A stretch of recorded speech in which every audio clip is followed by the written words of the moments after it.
بسم اللہ الرحمن الرحیم الحمدللہ رب العالمین و افضل الصلاۃ و اتم التسلیم علی سیدنا محمد و علی آلہ و صحبہ اجمعین۔ میرے عزیز دوستو، آج کا ہمارا درس ہے حدیث رسول اللہ صلی اللہ علیہ وسلم۔ نبی کریم علیہ السلام کا فرمان ہے کہ جس نے 40 حدیثیں یاد کیں اور اس پر عمل کیا تو کل وہ شہداء اور علماء کے زمرہ میں سے اٹھے گا۔ تو عزیز دوستو، 40 حدیثیں نبی کریم علیہ السلام کی گویا کہ 40 باتیں ہم سب کو یاد کرنی چاہیے اور اس پر عمل پیرا ہونا چاہیے۔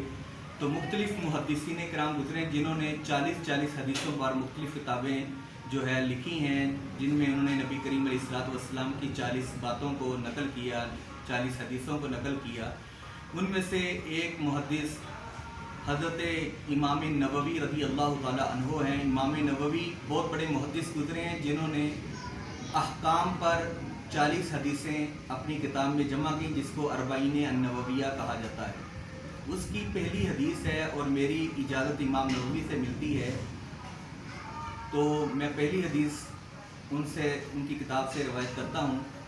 ان ابی حفص عمر بن الخطاب رضی اللہ تعالی عنہ قال سمعت رسول اللہ صلی اللہ علیہ وسلم یقول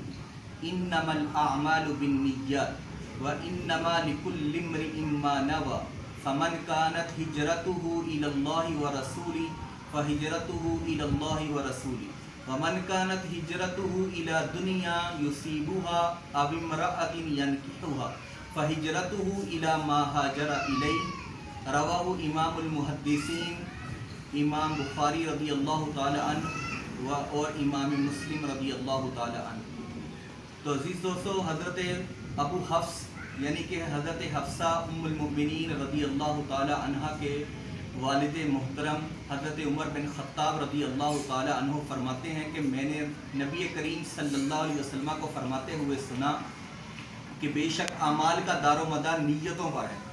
اور ہر اس شخص کے لیے وہی ہے جس کی طرف اس نے نیت کی۔ جس کی نیت اللہ اور اس کے رسول کے لیے ہو تو اس کی نیت اللہ اور اس کے رسول کے لیے ہے، اور جس کی نیت دنیا کے لیے ہو یا پھر کسی سے نکاح کرنے کے لیے تو اس کی نیت اسی کے لیے ہے جس کی طرف اس نے نیت کی۔ تو یہ حدیث امام بخاری نے اپنی کتاب بخاری شریف میں نقل کی ہے اور امام مسلم نے بھی نقل کی ہے۔ تو اعمال کا دار و مدار نیتوں پر ہے۔ ہم لوگ کسی بھی کام کے لیے کسی جگہ سفر کرتے ہیں، اگر ہماری نیت خالص اللہ تعالیٰ کے لیے ہوگی، تقرب اللہ کے لیے ہوگی، مثلا اگر کوئی شخص سعودی عرب جانا چاہتا ہے، کسی کی نیت ہوگی کہ میں وہاں پر جا کر جاب کروں گا، تو پھر اس کی نیت دنیا کے لیے ہی گنی جائے گی کہ اس کی نیت ہے پیسہ کمانا۔ لیکن اگر کسی شخص کی نیت ہو کہ میں وہاں جا کر حج کروں گا، عمرہ کروں گا، اور پھر اگر وہ اس کے ضمن میں کوئی دوسرا کام بھی کر لیتا ہے تو اس کو اس کی نیت پر ثواب ملے گا۔ ہمیں اپنی نیت ہمیشہ اچھی رکھنی چاہیے، کیونکہ اعمال کا دار و مدار نیتوں پر ہے، اور اللہ تعالیٰ ہمارے چہروں کو نہیں دیکھتا، لیکن اللہ تعالیٰ ہمارے دلوں کو دیکھتا ہے کہ ہمارے دل کے اندر کیا گمان پیدا ہو رہا ہے۔ تو انسان کو ہمیشہ نیت اچھی رکھنی چاہیے۔ اور ہجرت اصل میں کس کو کہتے ہیں؟ ہجرت کہتے ہیں انتقال من دار الی دار، یعنی کہ ایک جگہ سے دوسری جگہ چلے جانا، اس کو ہجرت کہا جاتا ہے۔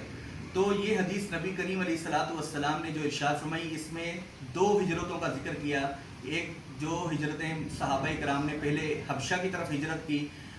جہاں پر نجاشی بادشاہ حکومت کرتا تھا، جو بعد میں اسلام لایا، نبی کریم علیہ السلام نے اس کی نماز جنازہ بھی پڑھائی تھی۔